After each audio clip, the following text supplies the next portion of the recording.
Hello guys, मैं professor Sunil Kumar Gupta, lecturer in Bihar college, और मैं जूलॉजी डिपार्टमेंट का प्रोफेसर हूँ और आप मुझे ऑनलाइन फॉलो कर सकते हैं। आज मैं बायो के बारे में आप लोगों को गाइड करने वाला हूँ। सबसे पहला जो होता है, मैक्सिमम टीचर्स बच्चों को सिलेबस के बारे में जानकारी नहीं देते हैं। सबसे पहला ज़रूरी है कि आप सिलेबस जानिए। अभी मैं आपके लिए 11 और 12 क्लासेस के बारे में जो है बायो की जानकारी देने वाला हूँ। तो मैं अपने इस ऑनलाइन क्लासेस और वीडियो जो भी कहिए, उसमें आपको 11 का सबसे पहले सिलेबस की जानकारी दूंगा। तो आप पहले तो आप जानिए कि syllabus of 11th class for biology. तो ये जो सिलेबस है, इसको तो जानने से के साथ साथ हमें ये भी जानना है कि सबसे पहले एग्जामिनेशन पैटर्न क्या होता है। एग्जामिनेशन पैटर्न आपको जानना है। एग्जामिनेशन पैटर्न मीन्स एग्जामिनेशन में क्या क्या क्वेश्चंस वगैरह पूछे जाएंगे। तो सबसे पहला जो मतलब क्वेश्चन आपका आने वाला है वो ऑब्जेक्टिव्स टाइप का होता है, जिसमें जो है आपको 35 क्वेश्चंस पूछे जाएंगे और पर क्वेश्चन 1 मार्क्स का होगा। It means total 35 marks for objective class questions, while second question is short type questions which may be of 10 questions and each question has 2 marks. It means total 20 marks of objectives. And third, long type question. Long type question 3 question आपसे पूछा जाएगा परीक्षा में और each question has 5 marks. It means total 15 marks. And अगर इसको total को जोड़ते हैं तो ये थ्योरी का टोटल हो गया, टोटल ऑफ थ्योरी एग्जाम का जो है टोटल 70 मार्क्स हो।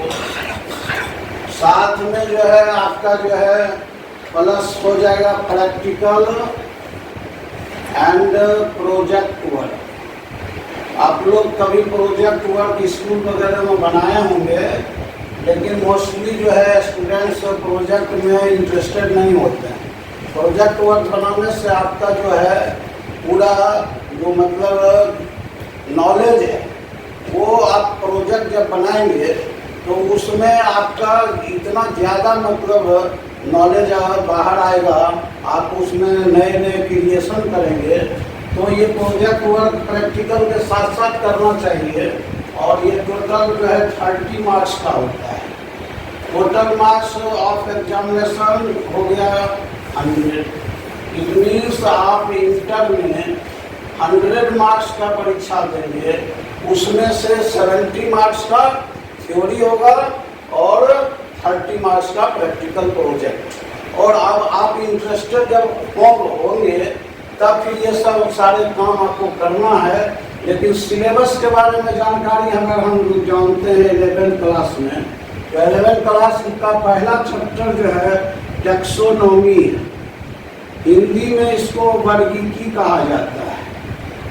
मतलब वर्गीकरण के साथ साथ जीवों का नोमेनक्लेचर भी करना।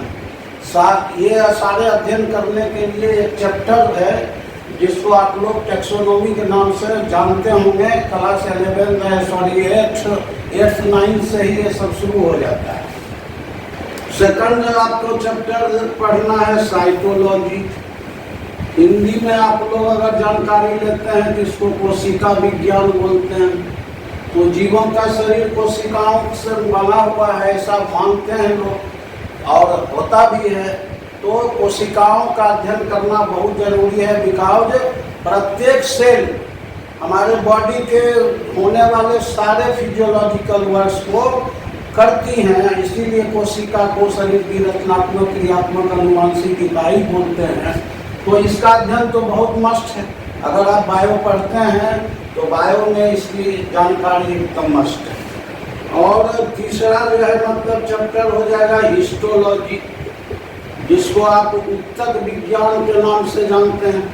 तो कोशिका मिलकर लोग प्रायः बोलते हैं ऊतक बना हुआ है, लेकिन वास्तविकता यह है कि हम लोग कहते हैं कि group of singular cells are called tissue. It means tissue समान कोशिकाओं का समूह है। और हमारे शरीर में तो 5 प्रकार के टिश्यू हैं, epithelial, muscular, connective, nervous and vascular tissue. इसके अलावा प्लांट्स वगैरह में भी होते हैं। 4th नंबर में आप जो है पढ़ने वाले हो बायोकेमिस्ट्री। बायो मीन्स जीव, और chemistry means study of chemicals, means जीव रसायन। हमारा शरीर जो है protein, carbohydrate, lipid, minerals, vitamins, hormones, enzymes, इन सब सारे के मिलने से बना है। और उसमें सबसे जो रोल है लाइफ में डीएनए का, डीएनए यानी कि हेरेडिटरी बेसिस ऑफ लाइफ।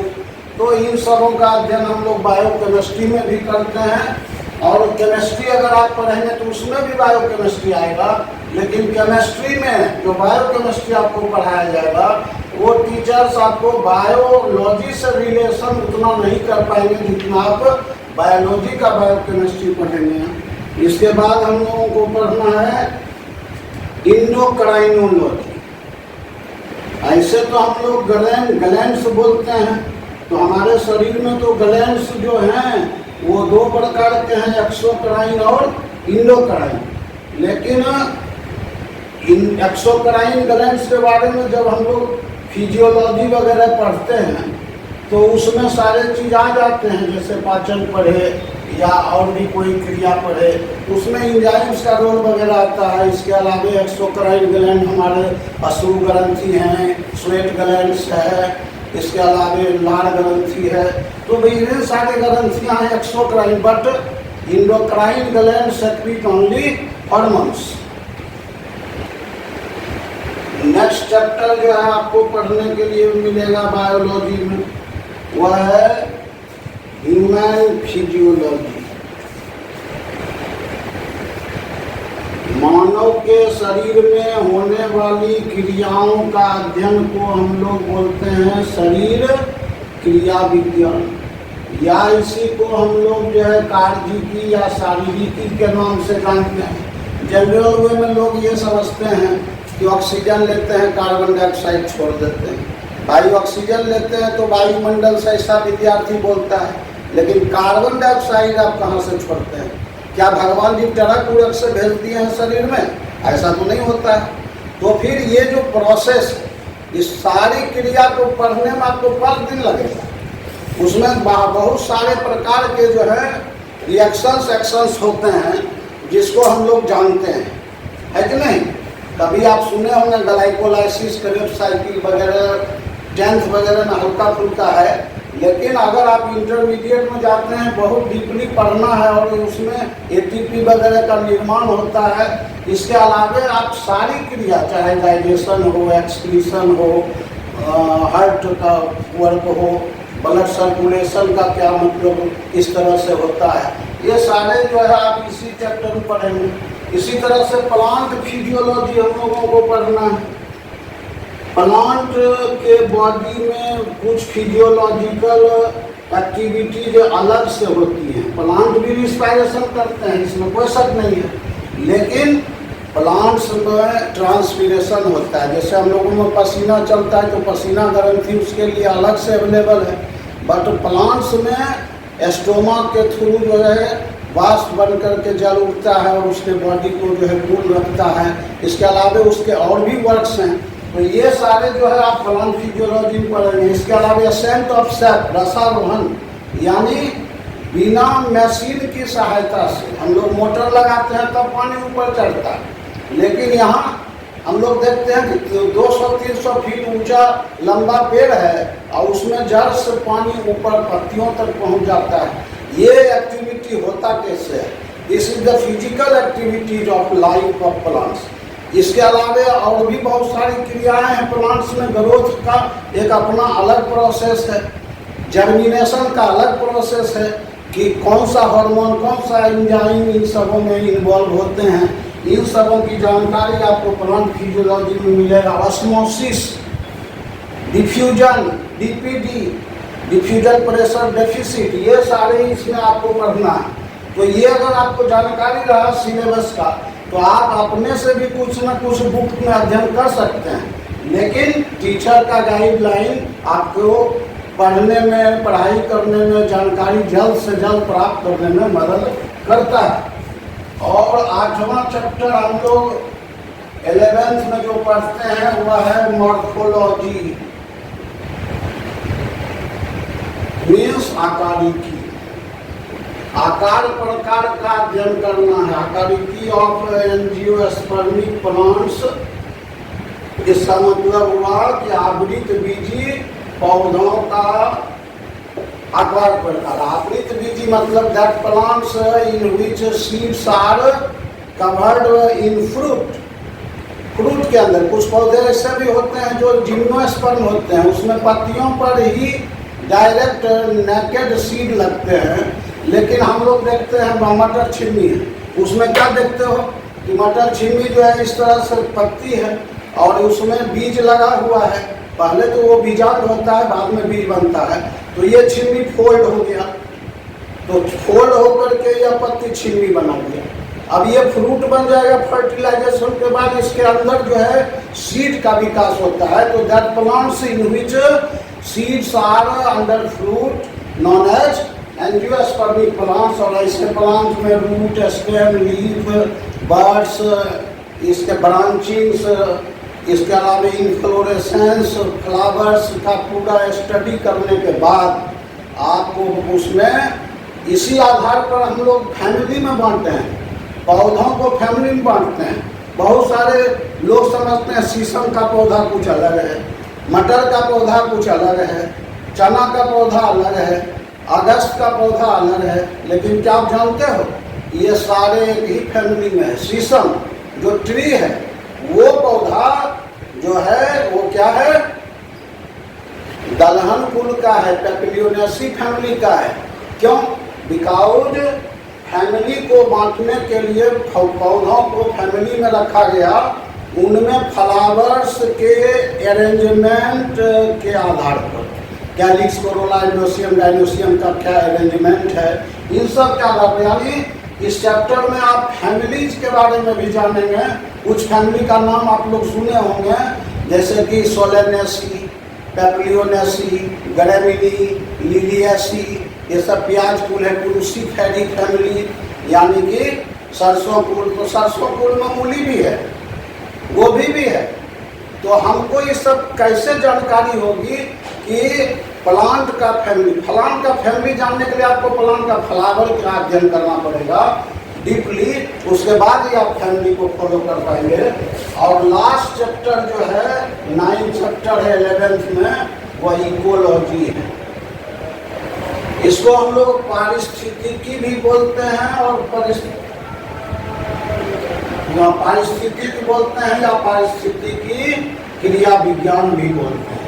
तो परिस्थिति के अनुसार, परिस्थिति क्या भाई? एनवायरनमेंट है, वातावरण हमारा परिस्थिति है। किस परिस्थिति में हम रहते हैं, वातावरण से हमारा रिलेशन क्या है, इन सबों का इसमें अध्ययन करते हैं। इसी चैप्टर में आप फूड चेन, फूड वेब ये सब पढ़े होंगे कभी 10th में, मतलब कि भोजन श्रृंखला, खाद्य जाल, ये सब जो आप पढ़ते हैं। इसके अलावा पूरे कंडीशन जानना है, how many types of ecology and ecosystem. Ecosystem क्या है? अलग अलग है। अब पानी का इकोसिस्टम है तो उसको एक्वेटिक इकोसिस्टम बोलते हैं, उसको हाइड्रोफाइट्स भी बोलते हैं। स्थल पर है तो वो जो है लिथोफाइट्स कहलाएगा। आपका मरुभूमि में है तो जीरोफाइट्स कहलाता है। तो इस तरह से हम पूरे इकोसिस्टम को जानेंगे और इस इकोसिस्टम को डिस्टर्ब करने वाला जो चीज़ होता है, इकोसिस्टम को डिस्टर्ब कौन करता है? हमारे अगल बगल के एक्टिविटीज, कल कारखाना या हमारा जो मतलब मशीनरी सिस्टम्स हैं और साथ ही साथ स्मोकिंग वगैरह जो हो पाता है, इन सबों के कारण पॉल्यूशन होता है। तो पॉल्यूशन की जानकारी मोस्टली नहीं होते हैं विद्यार्थी। विद्यार्थी क्या बोलते हैं कि वातावरण में परिवर्तन हो गया, पॉल्यूशन हो गया। अरे भाई, वातावरण में तो परिवर्तन नहीं होगा तो लाइट चलेगा नहीं, तो फिर पॉल्यूशन है क्या? इसको डीपली जानने के लिए आप मेरा क्लास फॉलो करिए, फिर देखिए बहुत मजा आएगा। तो that is the last chapter of 11th class. तो गाइस, लास्टली मैं आपको बताना चाहता हूँ कि ये जो आपका सिलेबस है, यह मैंने आपको गाइडलाइन दिया, हर एक चैप्टर के बारे में बहुत सारी जानकारी भी आपको देता गया मैं। और इस यह एक चैप्टर आपको ये जो सिलेबस हमने बताया, आप इसको फॉलो करिए और हमारे YouTube चैनल को सब्सक्राइब करिए, वीडियो को लाइक करिए और फिर अगले नेक्स्ट क्लास में आपसे 12th क्लास के सिलेबस पर पूरी जानकारी दूंगा।